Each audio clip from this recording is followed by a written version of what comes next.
Volume study 4 ಯೆಹೋವನ ಮುಯ್ಯಿ ತೀರಿಸುವ ದಿನದ ಹರ್ಮಗೆದೋನ್ ಯುದ್ಧ ಅಧ್ಯಾಯ 8 ಕೊಯ್ಲುಗಾರರ ಕೂಗು ಪುಟ 261 ರಫ್ತು ಮತ್ತು ದೇಶೀಯ ಬೆಳೆಯನ್ನು ಕುರಿತಂತೆ ನಿಮ್ಮ ಅಂಕಿ ಅಂಶಗಳನ್ನು ಉಪಯೋಗಿಸುವೆ.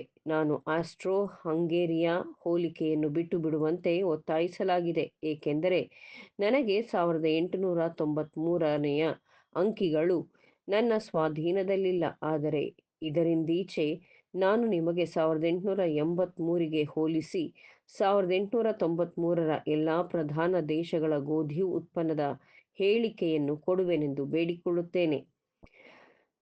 1893ರಲ್ಲಿ ಇಂಗ್ಲೆಂಡ್ 53 ಮಿಲಿಯನ್, 1883ರಲ್ಲಿ 76 ಮಿಲಿಯನ್, 1893ರಲ್ಲಿ ಫ್ರಾನ್ಸ್ 277 ಮಿಲಿಯನ್, 1883ರಲ್ಲಿ 286 ಮಿಲಿಯನ್, 1893ರಲ್ಲಿ ರಷ್ಯಾ 252 ಮಿಲಿಯನ್, 1883ರಲ್ಲಿ 273 ಮಿಲಿಯನ್, 1893ರಲ್ಲಿ ಅಮೆರಿಕ ಸಂಸ್ಥಾನವು 396 ಮಿಲಿಯನ್, 1883ರಲ್ಲಿ 421 ಮಿಲಿಯನ್, ಜರ್ಮನಿ 1893ರಲ್ಲಿ 116 ಮಿಲಿಯನ್, 1883ರಲ್ಲಿ 94 ಮಿಲಿಯನ್, ಇಟಲಿ 1893ರಲ್ಲಿ 119 ಮಿಲಿಯನ್,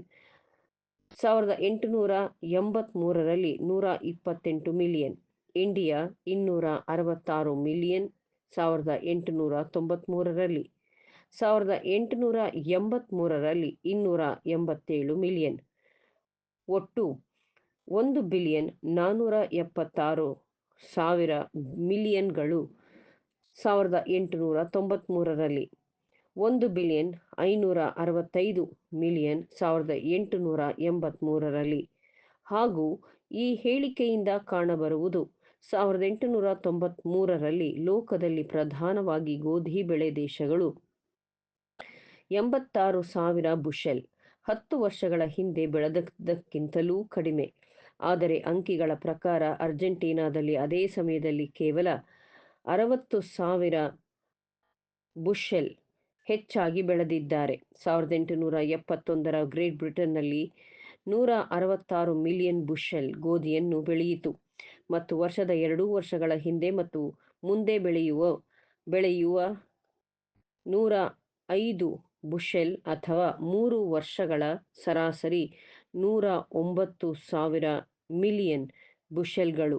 ಆದರೆ ಲಂಡನ್ನಲ್ಲಿ ನೆಲೆಸಿರುವ ಬೋರ್ಡ್ ಆಫ್ ಟ್ರೇಡರ್ಸ್ನ ವಿಶೇಷ ವಿದೇಶಿ ವರದಿಗಾರನು ಒದಗಿಸಿರುವಂತೆ ಈ ವರ್ಷ ಬೆಳೆಯು ಸ್ವಲ್ಪ ಮಟ್ಟಿಗೆ ಹೆಚ್ಚು 48 ಮಿಲಿಯನ್ ಬುಷೆಲ್ಗಳನ್ನು ಉತ್ಪಾದಿಸಿತು. ಯುನೈಟೆಡ್ ಸ್ಟೇಟ್ಸ್ ಸ್ಪರ್ಧಿಸುವ ಗೋಧಿ ಬೆಳೆಗಾರರಿಂದ ಅತಿಕ್ರಮಿಸಲ್ಪಟ್ಟಿದೆ ಎಂಬುದು ನಿಜವಾದರೆ, ಇದನ್ನು ಅನುಸರಿಸುವ ವಿಷಯವು ತಾರ್ಕಿಕವಾಗಿ ಈ ದೇಶದಿಂದ ಯುರೋಪ್ಗೆ ರಫ್ತು ಇಳಿತವನ್ನು ತೋರಿಸುತ್ತದೆ. 1890ರಲ್ಲಿ ಮತ್ತು ಇದರ ಹಿಂದೆ ಸರಾಸರಿ ರಫ್ತು 225 ಮಿಲಿಯನ್ ಬುಷೆಲ್ ಮತ್ತು 1892ರಲ್ಲಿ 191 ಮಿಲಿಯನ್ ಬುಷೆಲ್, 1893ರಲ್ಲಿ 193 ಮಿಲಿಯನ್ ಬುಷೆಲ್ ಮತ್ತು 1884ರಲ್ಲಿ 164 ಮಿಲಿಯನ್ ಬುಷೆಲ್ ಆಗಿದ್ದ ಪಕ್ಷದಲ್ಲಿ ಬೇರೆ ದೇಶಗಳು ತಮ್ಮ ಗೋಧಿಯನ್ನು ವಿತರಿಸುವಲ್ಲಿ ನಾವು ನಮ್ಮ ಗೋಧಿಯನ್ನು ಹಿಡಿದಿಟ್ಟುಕೊಂಡಿದ್ದೇವೆ ಎಂಬ ವಿಷಯವು ಸತ್ಯವಲ್ಲ. ಸತ್ಯಾಂಶವು ಸಮರ್ಥನೆಗಳಿಗೆ ವಿರುದ್ಧವಾಗಿದೆ. ರುಜುವಾತುಪಡಿಸಲು ಬೇರೇನಾದರೂ ಬೇಕಿದ್ದಲ್ಲಿ ರೈತರ ದಾಸ್ತಾನು ಕಳೆದ ಮಾರ್ಚ್ನಲ್ಲಿ ಕಡಿಮೆ ಇತ್ತೆಂದು ನಿಮ್ಮ ವಿಭಾಗವು ಮಾಹಿತಿಯನ್ನೊದಗಿಸುತ್ತದೆ. ಆಸ್ಟ್ರೇಲಿಯಾದ ಬೆಳೆಯ ಬಗ್ಗೆ ನನ್ನ ಬಳಿ ಯಾವ ಅಂಕಿ ಅಂಶವೂ ಇಲ್ಲ. ಕೆಲವು ವರ್ಷಗಳ ಹಿಂದೆ ಇದರ ಬಗ್ಗೆ ಬಹಳವಾಗಿ ಹೇಳಲ್ಪಟ್ಟಿತು, ಆದರೆ ಆ ದೇಶದಿಂದ ರಫ್ತು 1893ರಲ್ಲಿ 13,500,000 ಬುಷೆಲ್ ಎಂದು ತಿಳಿದಿದೆ.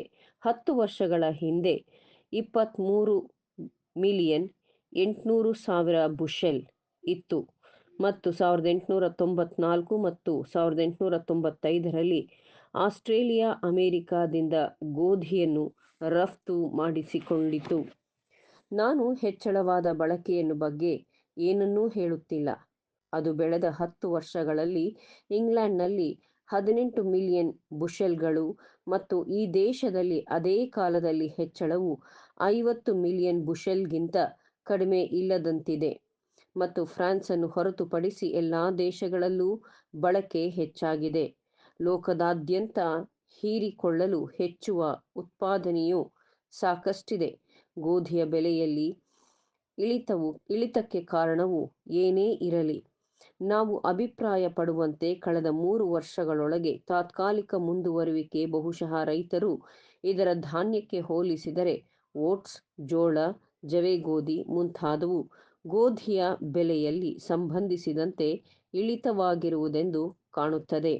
ವಾಸ್ತವವೆಂದರೆ ಇದರಿಂದಾಗಿ ಅಮೆರಿಕ ಮತ್ತು ಯುರೋಪ್ನಲ್ಲಿ ರೈತನ ಜೀವನವು ನಜ್ಜುಗುಜ್ಜಾಗಿದೆ. ಅನೇಕ ಅಮೆರಿಕಾದ ರೈತರು ಹೊಲದ ಯಂತ್ರೋಪಕರಣಕ್ಕೆ ಸಾಲ ಮಾಡಿದವರು ಅಥವಾ ಅದು ಕೊಂಡುಕೊಂಡು ಹೊಲ ಮತ್ತು ಮನೆಗಾಗಿ ಪರ್ಚೇಸ್ ಮನಿ ಮಾರ್ಟ್ಗೇಜ್ ಆಸ್ತಿಯನ್ನು ಕೊಂಡುಕೊಳ್ಳುವ ಅದನ್ನು ಮಾರುವವನಿಗೆ ಆಸ್ತಿ ಅಡಮಾನವಿಡುವುದು. ಇದರಡಿಯಲ್ಲಿ ದುಡಿಯುವವನು ವರ್ಷಗಳ ಕಾಲ ಒಳ್ಳೆ ಬೆಳೆಯನ್ನು ಬೆಳೆದರೂ ಸಹ ಇದರ ಹಣ ಪಾವತಿ ಮಾಡುವುದು ಅಸಾಧ್ಯವಾಗಿದೆ. ಅಡಮಾನದ ಮಾಲೀಕನ ವಿರುದ್ಧ ಕೂಗಾಡುತ್ತಿದ್ದಾರೆ ಅಲ್ಲದೆ ಆಗಾಗ್ಗೆ ಅನ್ಯಾಯದಿಂದ ತಮ್ಮ ಧಾನ್ಯವನ್ನು ಸಾಗಿಸುವ ಸಾರಿಗೆ ರೈಲು ಮಾರ್ಗದ ದರದ ಬಗ್ಗೆಯೂ ವಿರೋಧದಿಂದ ಕೂಗಾಡುತ್ತಿದ್ದಾರೆ.